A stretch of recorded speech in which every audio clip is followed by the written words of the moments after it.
Let's take a quick look at the components for one side of the cart.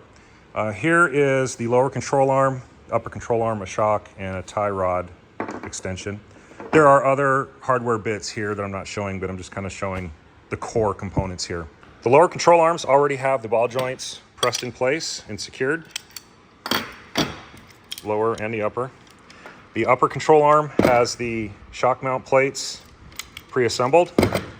The shock bolt and its necessary washers and spacers are in place, as well as the spacers and washers for the rod ends are placed in kind of a nominal position. You will almost certainly have to make adjustments to that on your cart. I have found that these carts differ quite a bit from cart to cart in terms of the placement of the holes for these lower and upper control arms.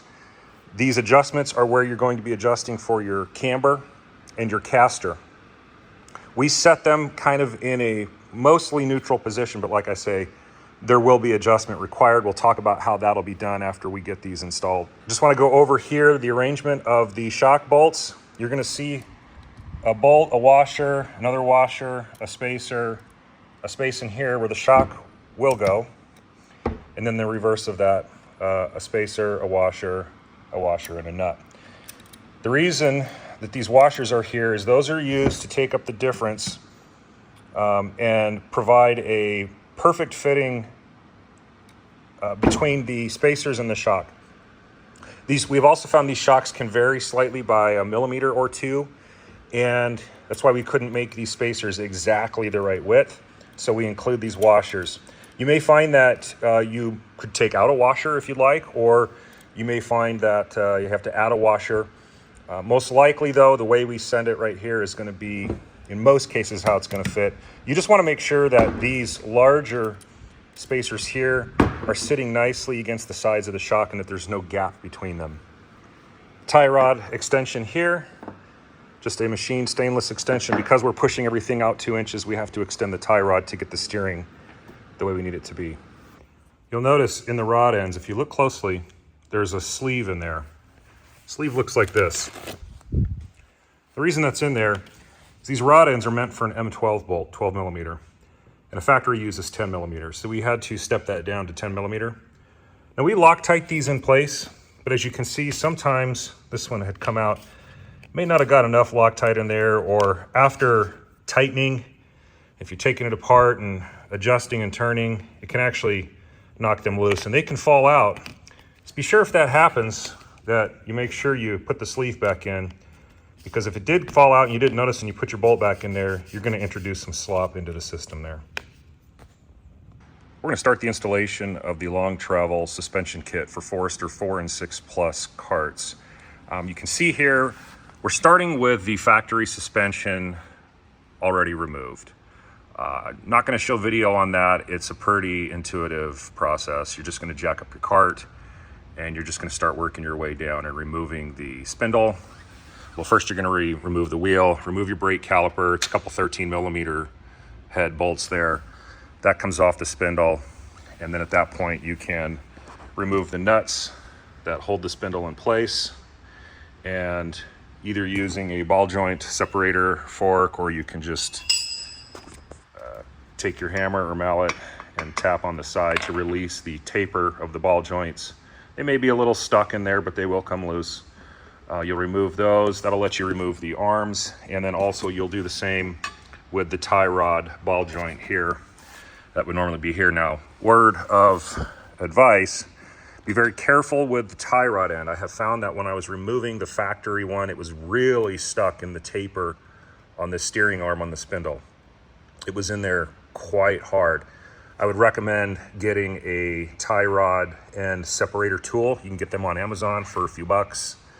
In such case, like mine, where I actually ended up kind of damaging the tie rod and it was in there so hard, what I did is I just replaced it with a tie rod end from a club car. Looks like this here. These are available online from Amazon for under $30 for a pair. They're a slightly different design style. They don't have a taper. You can see it's a straight end here with a threaded end, whereas the factory one does have a taper here. However, I got to tell you, I have had zero problems when you just go ahead and stick this in here and get it really good and snug down. There, I have found no movement. It's been perfectly fine. It's not sloppy in the hole or anything. So this club car ball joint steering tie rod end ball joint is a really good alternative if you do damage your factory one, or get with your dealer and get a brand new factory one. Those are your options there. But I just wanted to mention I did find that the stock tie rod ends were quite stiff in the spindle. So there's that. So let's make the assumption that all that has been done, and here is where you are. Okay, so this is going to be our starting point for this video here. Now that we've got the factory suspension removed and out of the way, now's the time to go ahead and we're going to relocate the steering rack. We're going to drop it down about 15 millimeters. You can see here I've already done it on this cart with these aluminum spacers here and longer bolts. It's just 4 of them. They bolt up to this plate here where your brake line tees off. You can see those 4 bolts right here, here, here, and here. In your kit, you will find the 4 bolts and the spacers. The bolt and washer come up from the bottom, and then a bolt and washer. You can use the factory washers that were included up on the top, and then just use these provided longer bolts. That relocates the steering rack down. The reason for that is to help eliminate some of the bump steer that was inherent in the factory geometry. Factory geometry had quite a bit of bump steer. Bringing this down reduces that, we found, by about 30 to 40%. We're unable to get rid of all of it just due to the way that the factory geometry is, but relocating that definitely helps, and it also helps the alignment of this tie rod end as it comes down to the new longer lower position. It just creates a little bit shallower of an angle here. So now's the time to do that. Just those 4 bolts, drop the steering rack, put it back up in place. Now that we've relocated the steering rack, next thing to do is go ahead and start putting on the control arms. I like to start with the lower control arm. It doesn't really matter, you can do the upper or lower. I'll start with the lower. You'll notice the arrangement here. We've got a bolt, a couple washers, spacer, another spacer, and a couple washers.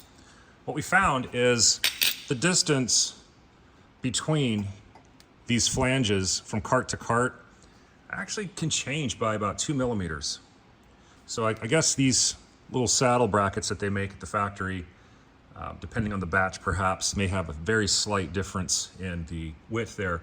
That's critical because we really need to clamp down on the ball of this tie rod end. So we need to get a pretty accurate fit here, and then we tighten it down. It's okay if we end up with, say, a 1 millimeter gap in here, which is about a 1/16 of an inch, because when you tighten it down, you're going to kind of squeeze this saddle and compress it on there. But it is critical that it's a fairly tight fit, so we include these washers for that purpose. We also include a cup. These are, I believe, 2 millimeters thick. We are going to include some shims, some thinner washers that are, I believe, 1 millimeter thick. That way you can fine tune for your cart that proper spacing. So I'm going to go ahead and get this lower control arm installed in here. Also, disregard the fact that I have the shock hanging here. In your case, you would have this shock removed. This is a shock that we're testing out. This isn't the shock that comes in the kit. It's a different shock that we're kind of playing around with. And I just haven't felt like uninstalling it. So normally, this is what your workspace is going to look like here. All right, so what I'm going to do is I'm going to start with a bolt and a washer.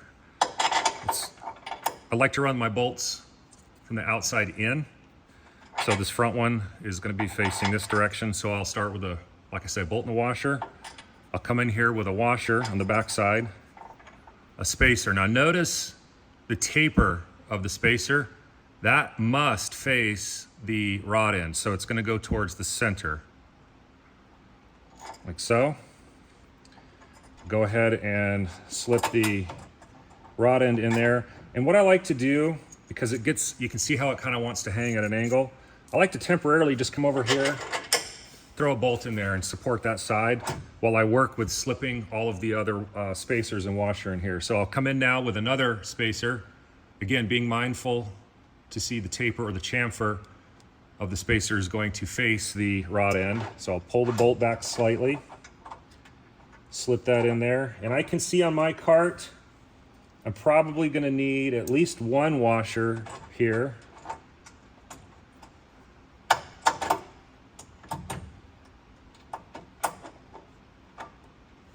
and possibly 2. Let me see if I can slip another one in here. And it doesn't really matter if you put 2 washers on the back side and the thing is slightly off center. We're only talking about 1.5 millimeters. That's not gonna affect anything. So it's a little bit too much for me to stick the thick washer in there. I'm gonna go get one of my thin shims and stick it in there and take up that slack as much as possible. Here's one of my very thin shims here, and I think that's gonna do the trick. I'll slip it right in here. And again, I'm not putting it between the spacer and the rod end. I'm putting it on the outside of the spacers. It could be a little finicky trying to fish this in here. There we go. I've got that side in there, and that very slight amount of slop left over will go away when I tighten and squeeze that down. I'll go ahead now and take one of the other thicker washers on the back side, a new lock nut, which is included in the kit. I'm not gonna torque it yet. I'm just gonna kind of hand tighten it. I'm gonna come back over to this side and do the same thing that we just did. Take this out. Bolt, washer, stick it through. Another washer, the spacer, chamfered side facing the rod end. Slip it through the rod end. Take the other spacer and a washer.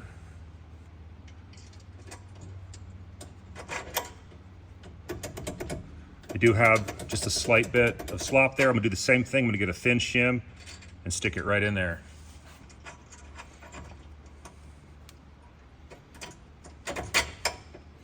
There we go. Then a washer and the lock nut. And just finger tighten for now. Now we'll move on to the upper control arm. Got the upper arm here. You may notice, if you're a keen observer, in the previous shot where I was talking about this part, I actually had these installed on the wrong side. So that's why when you're looking at it now, these are actually coming down on the side the ball joint extends down through. So don't let that confuse you. I didn't want to go back and redo that shot. So here's the assembly as you will receive it, like so. And it's going to go in place like this with the shock plates facing down, obviously the ball joint facing down as well. And then this fitment here with this stack up arrangement of washers, spacer, and so on is just like the lower control arm was. So I'll go ahead and get that now.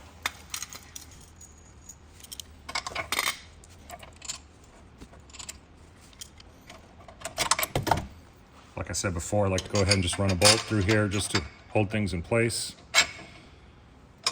Makes it easier when it comes time to stick the hardware on the other side. You have to have a little patience when you're fishing this hardware through here. Now in this case, it's a little tight getting that washer in there. So what I'm gonna do, let me pull this out, is I'm gonna take, and this again, this is due to variances in these particular parts. If it's a little tight, even with a washer, spacer washer, but it's not so tight that if you took the washer out, it would be loose. What you can do is you can take a pair of adjustable end wrench or an adjustable end wrench here. Come here and fit it on. Get this out of the way. Fit it on here, and just give it a slight bend. Just an ever so slight tweak. I only needed about 1/2 millimeter. Now I can fit that in there and a washer, and I'll have a good tight fit there.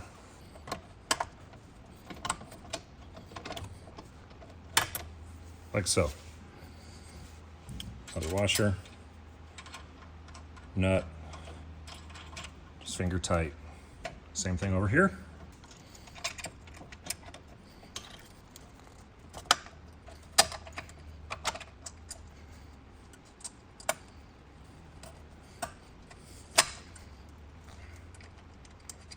Washer. I have good fit. Come in with the final washer and the lock nut. So there we go. Our upper control arm is installed. Now, let's talk about adjustments. We'll go over this again once I've got the wheel and everything on and kind of talk about how to measure the camber and stuff and how to get where you want to be. But the way that the camber will be adjusted is obviously by the length of these. If you want more negative camber, you either need to turn the rod ends in or on the top, or turn them out on the bottom, or a combination of both, either or. You can work in 1/2 turn increments at a time, depending on what your first measurement is. What we're gonna do first is just assemble it, how it comes to you, and then we're gonna take the weight off. We're gonna take it all off the jacks, take the weight off the cart, put them on the wheels, and see where our angles are. Unfortunately, it's kind of an iterative process. This is a little bit of back and forth. We do have to install, uninstall, and so on. But once it's set and done. It's not something you're ever gonna have to do again. But I just kind of want to talk about now briefly. We will have to come in here almost certainly once I get everything on, get the cart sitting on the ground. We'll probably have to come in here and maybe, let's say I had too much negative camber and I wanted to pull that out, and I would need to lengthen these or shorten these. I would have to undo all this, do a 1/2 turn on each rod end, put it back together, put the cart back down, take the measurement, and so on. Like I say, that's probably gonna be the most time-consuming process of this whole install, but I'm just kind of talking about that now, just so that, you know, you've already kind of seen how this goes together up here. We will have to probably do this at least 1 or 2 more times as we adjust the angles. At this point now, we could go ahead and install the shock.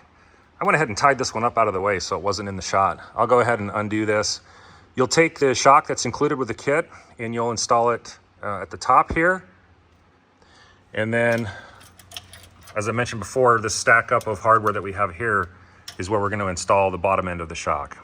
This is the shock that's included with the kit. It's a reservoir shock. It's got a Schrader valve there on the bottom. You can adjust these. You want to get a bicycle pump that's capable of a couple hundred PSI. They make them for like mountain bike suspensions. That's what you'll need if you wanted to adjust this and charge it up. A standard air compressor that goes to 100 PSI isn't going to do much. I've found on some of these I've gone to like 180 or so. That's all something you can adjust later. What I wanted to talk about though is with the shock, you can install it this way or this way. I find putting it this way makes it easier for me to access the Schrader valve. So I would put them with the reservoir facing out. Again, since I'm still doing testing on this particular shock, I'm gonna go ahead and proceed with this one. Take this assembly that is sitting here, take all this out, spacers, washers, and we'll start here. We'll slip, oh, and by the way, there are 2 holes here, this hole and this hole. The outer hole is gonna give you a slightly stiffer ride. The inner hole is gonna give you a softer ride. You can use either one. For today, I'm gonna go ahead and I'm going to choose the outer hole. So what I'm gonna do is take the bolt with the washer, stick it through the outer hole here first, another washer on the inside, the spacer. Chamfer side needs to be facing away from the shock, so the outsides. That chamfer is there to provide just a little bit of clearance against this radius right here. Future versions may have a slightly different shape in the radius and not have a chamfer here, but if you have chamfered spacers, they go outside. So that fits in there. I'll go ahead and fit the shock in, put the second spacer in place. And then it's a little tricky, but I'm gonna fit this washer in there. Okay, so what I'm finding on this case is this thick washer is too thick. I'll get into one of my thin shims. Again, I'm including extra of the thin shims for circumstances like this. I could leave this if I want, but there's about 2 millimeters of movement that I would just prefer to reduce at least by half. So I'll stick a small shim in there. I've got the shim in there. Let me pull the bolt back just a little bit. Oops. This one's being finicky. Let me tell you about a little trick you can do. You can take the spacer and you can super glue, just one little drop of super glue. You can super glue the shim to the spacer, and then it's going to be easier when you set it in there to get it all lined up. I'm going to need to do that on this one because it's getting a little tricky to fish that in there. There we go. I've just super glued that shim to it. It's going to be a lot easier to fish it in here now. By the way, that same trick can work if you're having difficulty fitting the washers up in here. You can put the super glue in there and do that trick there as well. Ah, there we go. So much easier. All right, then I do a washer on the back side and a lock nut. Okay, finger tight for now. All right, so we've got our upper arm installed with the shock, got a lower arm installed. At this point, we would be ready to go ahead and install the spindle hub assembly. Now I want to mention, these ball joints, I have found, again, they vary from cart to cart. We've done this on a couple different carts when we were prototyping. This will fit in like so. And what you may find is after the spindle is placed in there and you put the castle nut in place, you may find the castle nut, the little notches in the castle nut, have gone too far down to really engage the cotter pin hole. So what you can do in that case is we include some 12mm ID washers. You can just throw a washer over that and stack that up until you get the proper interface between the notches on the castle nut and the cotter pin hole. All right, you can see here, in this case, I've had to add 2 washers to get that castle nut up high enough to properly engage the hole for the cotter pin. You may need no washers, you may need 1, you may need 2. Just be aware. Now we can go ahead and swing this up and mate it up with the upper ball joint.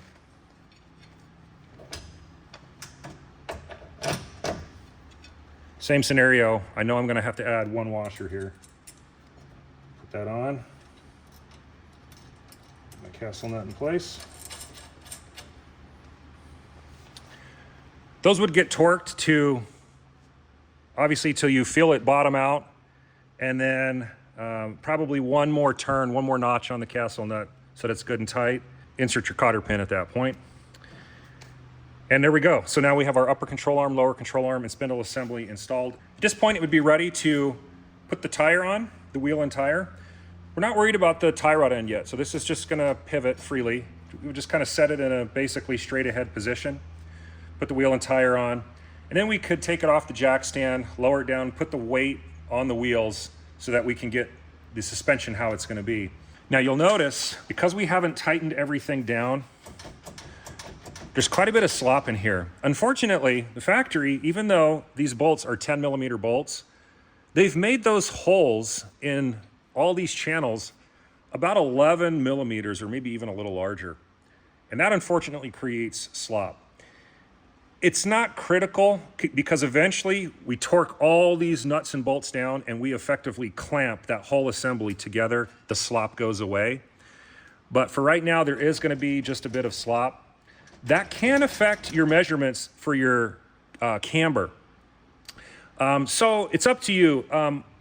There's enough slop in here. It depends. Your cart might not have as much. If it doesn't have as much slop, you can leave it for now. I'm saying for now because we still have to do the camber adjustment.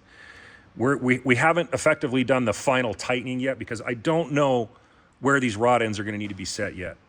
On this cart, I am going to kind of tighten these down to get rid of a little bit of that slop because that can kind of affect how I get my readings. So I'll go ahead and tighten those down now, and then I'll be able to check for the camber. Okay, I've got it off the jack stand. Just gonna give the cart a little push to kind of settle in the suspension. You might wanna roll it back a foot, roll it forward a foot. Let that all kind of settle in. Now what we're gonna do is we're gonna check for the camber angle. I'll show you how I do that. How I check my camber angle is with a carpenter square. Now you'll wanna do this on a flat surface. Don't want to be doing this on grass. You want to get up on a hard, flat surface. Here I'm lucky. I've got nice, flat, polished concrete. It works perfect for this. But you don't have to have polished concrete. If you had a garage with an epoxy floor or even just bare concrete, just a nice, hard surface, that's perfectly fine. Now, what we can see here is I'll put it up to where I'm just touching the tire down there. And when we come up here, we can see I've got, it's kind of hard to tell, but there's about 1 millimeter of gap there. So effectively with this setup, I have pretty much 0 degrees of camber. I actually like to have just a touch of negative camber. You're okay if at the top you have about an 1/8 inch gap, or maybe even just a hair more. That would be a pretty good setup. But if you want to have a perfectly straight wheel with 0 camber, you're perfectly fine to do that as well. A lot of the factory carts, the geometry is so terrible with the factory geometry that I've seen them with positive camber. You definitely don't want positive camber. You'll have positive camber if you're touching up here and you have a gap down there. We don't want that. If anything, we want about an 1/8 to 3/16 or 3 to 5 millimeters gap up here, and that'll get you just a little bit of negative camber. Now, what we haven't talked about yet is the caster angle. The caster angle is a little harder to explain. If you're familiar with suspensions, you're already gonna know what I'm talking about. But the caster angle is the rotation of the spindle. If you were to draw a line through the ball joint, top ball joint through the bottom ball joint, there would be a line there. And if we come over here, let's just imagine this edge of my carpenter square is that line. The factory geometry has a almost perfectly straight up and down line. Now you might think, oh man, that's perfect. You want it nice and straight. No, you don't. If you ever drive your cart at full speed and take your hands off the wheel and notice that as soon as it wants to go a certain direction, it's gonna go that direction even harder and faster. It's a very dangerous condition. That's what happens when you have 0 degrees of caster. We actually want negative caster, or maybe it's positive. I don't remember how it's technically called, but we want the angle to be such that it's angled towards the front. The bottom of the line would be in front of the pivot point of the wheel. Now I'm exaggerating that, but we would want it something like so. Now, we have engineered in a default of 3 degrees of camber in the proper angle. And when you set up the rod ends, basically like they come here, you're gonna get that 3 degrees. You can add another 2 degrees of caster if you want and end up with 5. If you do that, it just makes the cart want to track straight more. It makes it harder for it to want to turn. It just wants to track straight. If you want a nice straight tracking cart that pretty much just drives a line on rails on its own, you could add in another degree or 2. I just use our factory, our adjustment default of 3 degrees. I find it's perfect. But let's say you did want to dial in a little more caster. Well, what that means is you want to either run the top side, the top ball joint back and the bottom one forward, or both, or one or the other, right?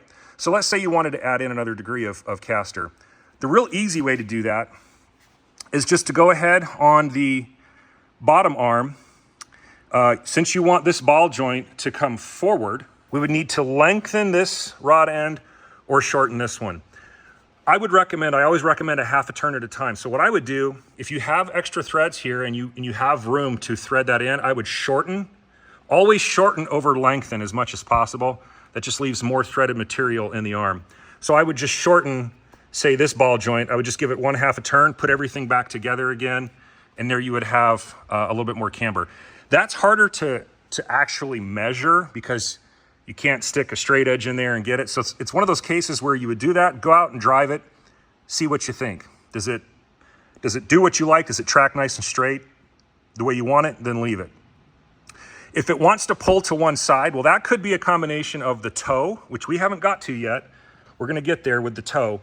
Or it could be too much caster on one side, not enough on the other, or a combination of.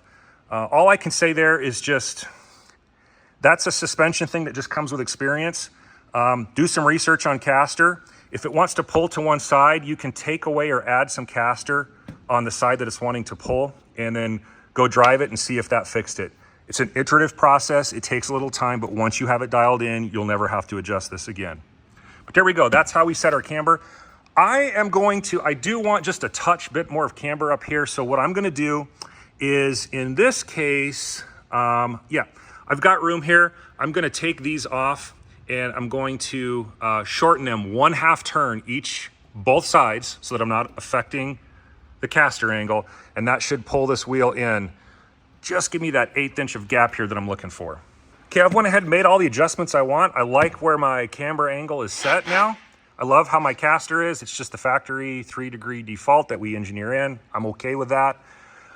Everything is good to go. I am gonna go ahead and do a final tightening on all of these bolts, okay? And it's critical. Do not leave any of these loose. You will get slop and play in your suspension. You'll hear all kinds of noise. You'll wonder what's going on. 9 times out of 10, it's because you didn't torque these 4 bolts that for the lower and upper control arms. They aren't tightened properly in these mounts here. Get them good and tight. All right, I've gone ahead and made my adjustment, and I've given myself a little more negative camber. You can see I've got about an 1/8 inch there. That's what I wanted. So at this point, I can go ahead and torque all these bolts down. It's critical that these get torqued down really well because of that slop in there with the larger holes that the factory has. That can cause movement, it can cause noise. You'll hear clicking and knocking and wonder what's going on. It's most likely because you didn't tighten one of these, or one or more, or you didn't tighten them enough. They gotta be good and torqued and really squeezing down on that whole stack up of washers and spacers. But we'll go ahead and get all those tightened up. And then, extremely critical, you want to take a 19mm or 3/4 inch open end wrench. And now that we've got the adjustment where we want these rod ends, you need to, this is the jam nut, you need to tighten it up fully against the control arm and just give it a good snug. That also keeps everything tight and locked in place. If you're hearing any noise or knocking or anything, it could be that you don't have a jam nut tight, and just the slop in the threads of the rod end is gonna create some noise. So get these good and tightened down. I would highly recommend a drop or 2 of blue Loctite. Once you've got your rod ends set where you want them, a drop or 2 of blue Loctite where the jam nut's gonna go, and then tighten the jam nut down on that. Give it a good torque up against the control arm on all 4 points, and then you're good to go.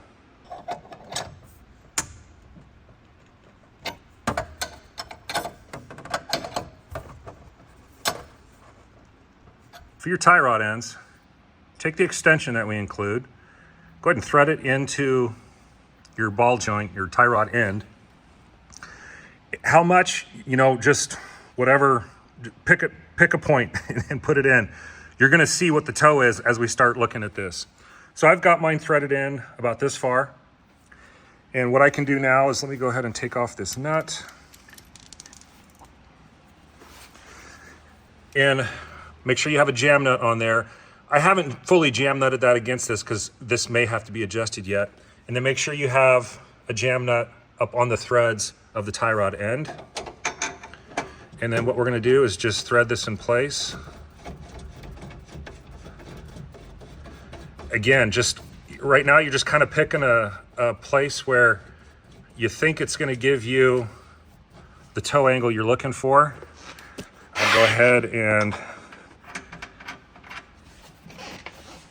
put this over here, and then you would stick this up in there.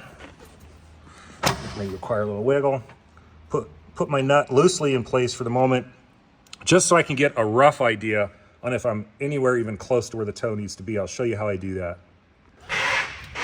Set your wheel straight, and then come over here and just visually look. Now I haven't installed this side. This still has our prototype parts.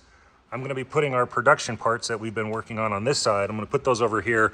But for the purpose of us just checking the toe, let's just assume I've done this side as well. This is a step you will do once you've done both sides, okay? So I've got my wheel centered, and now I'm just gonna kind of take a look and see, just visually sighting, does it look basically straight? I have a slight bit of toe out here. I'm gonna come over here, and I'm pretty dead nut straight. I'm close enough here that I can go ahead and tighten the ball joint nut here, get that good and tightened towards the steering arm and the spindle, and I can go ahead and tighten the jam nut against the tie rod end. And now, since I'm close enough and I'm just doing fine adjustments, I can do it just like you would do it with the factory, where you come on this part here that's got 4 flats, and then you can just turn this in or out, and it will thread in and out of our extension and change our toe angle. I personally find that a slight bit of toe out, where the wheels are facing out away from each other, a slight bit of toe out is what I find works best for me. Again, this is a personal preference. Drive your cart, try it with a little toe out, try it with zero toe, try it with toe in, see what you like.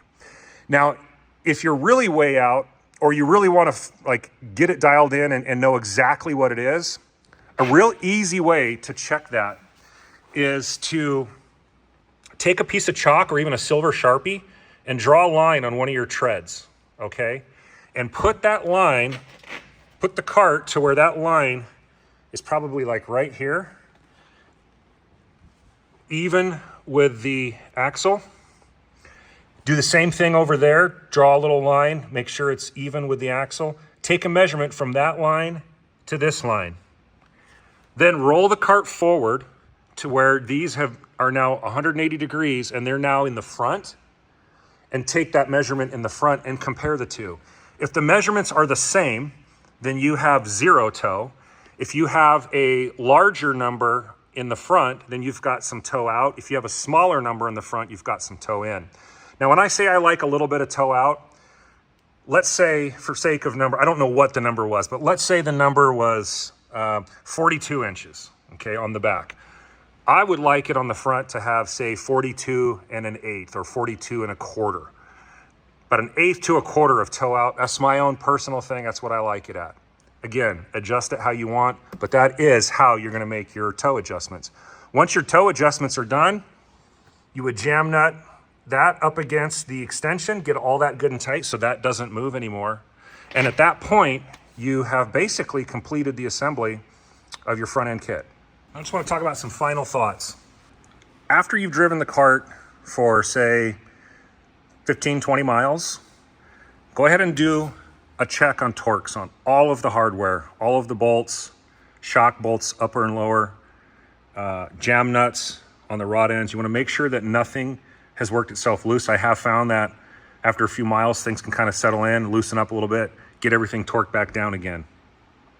And then make this a periodic check every so many months, or every, say, 50, 75 miles. Just come in here with a 19 millimeter wrench, check your jam nuts here, and check your bolts. Just check them all.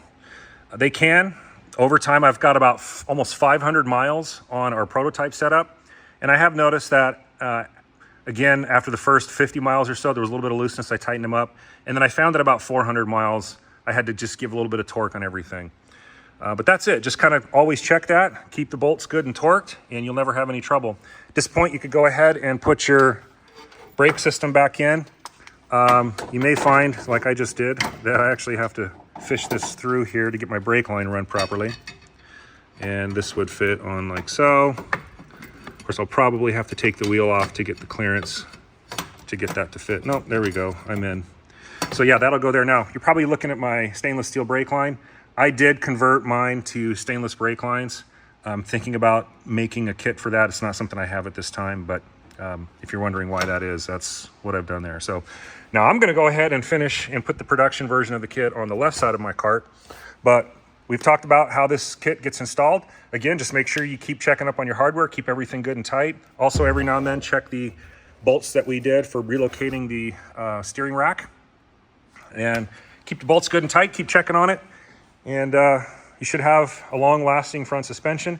You're gonna find this rides immensely better than the factory setup. The front end on this is gonna be good and smooth.